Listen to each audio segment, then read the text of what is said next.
Hello friends, welcome back to my channel. ನೀವೇನಾದರೂ 2026ರಲ್ಲಿ K C T exam ಬರೆದಿದ್ದೀರಾ ಹಾಗೂ ನೀಟ್ ಎಕ್ಸಾಮ್ ಬರಿತಾ ಇದ್ದೀರಾ.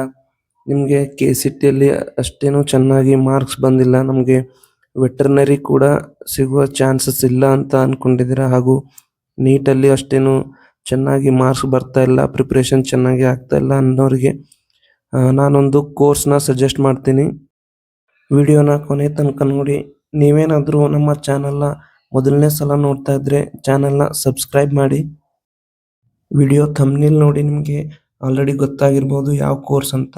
ನಾನು ಇದೇ ಕೋರ್ಸ್ ಯಾಕೆ ಸೆಲೆಕ್ಟ್ ಮಾಡಿದ್ದೀನಿ ಅಂದರೆ, ಇದು ಕೋರ್ಸ್ 2-3 ವರ್ಷದಿಂದ ಮಾತ್ರ ಅಷ್ಟೊಂದು ಸ್ಟೂಡೆಂಟ್ಸ್ ಸೆಲೆಕ್ಟ್ ಮಾಡ್ತಾ ಇದ್ದಾರೆ. ಇದಕ್ಕೆ ತುಂಬಾ ಆಪರ್ಚುನಿಟಿ ಇದೆ. ಈ course BSc forestry.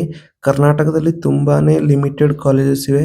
Less than 3 colleges ಅಂದರೆ ತುಂಬಾ ಆಪರ್ಚುನಿಟಿ ಇದೆ ಹಾಗೂ ಸೀಟ್ಸ್ ಕೂಡ ತುಂಬಾ ಕಡಿಮೆ ಇದೆ. ಇದಕ್ಕೆ ಜಾಸ್ತಿ ಸ್ಟೂಡೆಂಟ್ಸು ಅಪ್ರೋಚ್ ಮಾಡಲ್ಲ. ಅದಕ್ಕಾಗಿ ತುಂಬಾ ಒಂದು ಆಪರ್ಚುನಿಟಿ ಅಂತಲೇ ಹೇಳ್ಬೋದು.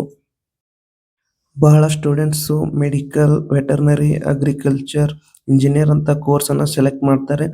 ಇದು ಕೂಡ BSc ಅಗ್ರಿಕಲ್ಚರ್ 4 ವರ್ಷದ ಕೋರ್ಸ್ ಇದೆ ಹಾಗೂ ಫ್ಯೂಚರ್ ಸ್ಕೋಪ್ ಕೂಡ ಇದೆ. ಇದರಲ್ಲಿ ನೀವು ಮುಂದೆ ಫಾರೆಸ್ಟ್ ಆಫೀಸರ್ ಆಗ್ಬೋದು, ಎನ್ವೈರನ್ಮೆಂಟ್ ಕನ್ಸರ್ವೇಷನ್ ಅಲ್ಲಿ ಕೆಲಸ ಮಾಡ್ಬೋದು, ಫಾರೆಸ್ಟ್ ಮ್ಯಾನೇಜ್ಮೆಂಟ್ ಅಲ್ಲಿ ಕೆಲಸ ಮಾಡ್ಬೋದು. ತುಂಬಾನೇ ಫ್ಯೂಚರ್ ಸ್ಕೋಪ್ ಇದೆ.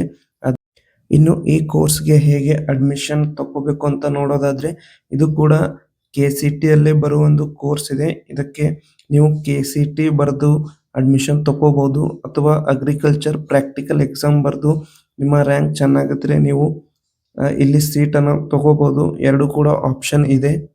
ನಿಮ್ಗೇನಾದರೂ ಫಾರೆಸ್ಟ್ರಿಯಲ್ಲಿ ಇಂಟ್ರೆಸ್ಟ್ ಇದೆ ಅಂದರೆ ನಿಮಗೆ ಇದಕ್ಕೆ ಎಷ್ಟು ಕಾಲೇಜಸ್ ಇವೆ, ಎಷ್ಟು ಸೀಟ್ ಇದೆ ಹಾಗೂ last year expected cut off ಏನು, ಇವೆಲ್ಲ ವಿಡಿಯೋ ಮಾಡ್ತೀನಿ. ನೀವು ಕಮೆಂಟ್ ಬಾಕ್ಸ್ನಲ್ಲಿ ತಿಳಿಸಿ.